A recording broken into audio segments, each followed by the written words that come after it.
Investment in infrastructure has always been touted as key to economic growth in the country. Any economic reform in South Africa would also need to see emphasis placed on stabilizing employment figures. This is what political parties will be listening out for. South Africans are already struggling under the cost of living crisis, and to further burden our citizens would be completely unacceptable. The DA urges the Government of National Unity to focus on growth-oriented reforms, infrastructure investment, and reducing wasteful expenditure. We should prioritize these areas instead of imposing higher taxes. On the issue of municipal finances, municipalities continue to grapple with severe financial constraints, leaving most unable to deliver on their core mandate, which is to deliver basic services to the people of South Africa, often due to dilapidated infrastructure.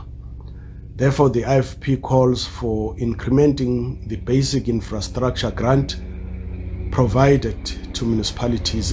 Progress on structural reforms in the electricity and logistics sectors has seen a return of investor confidence. We trust that this optimism will be reflected in this week's budget.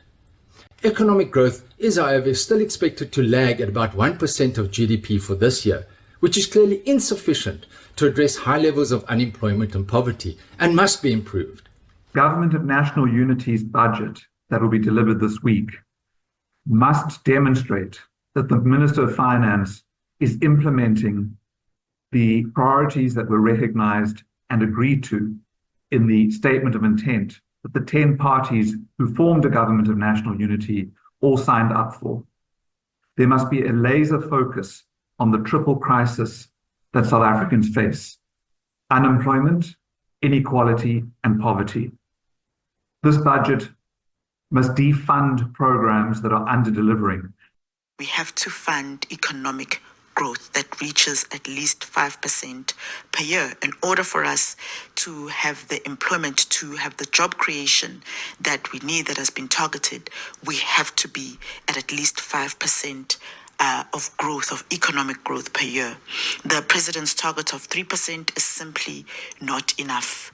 We emphasize the urgent need for Finance Minister Enoch Godogwana to transform the promises made by the president into actionable policies that effectively address the multifaceted crisis that is facing South Africa today. In the SONA, President Ramaphosa outlined ambitious goals centered around infrastructure development, socio-economic growth, and effective governance. However, we assert that the recurring themes of previous addresses must evolve into concrete actions. Parties have raised concern about the slow pace of reform. They are calling for a commitment to fiscal discipline. Abra Babia, SABC News, Parliament.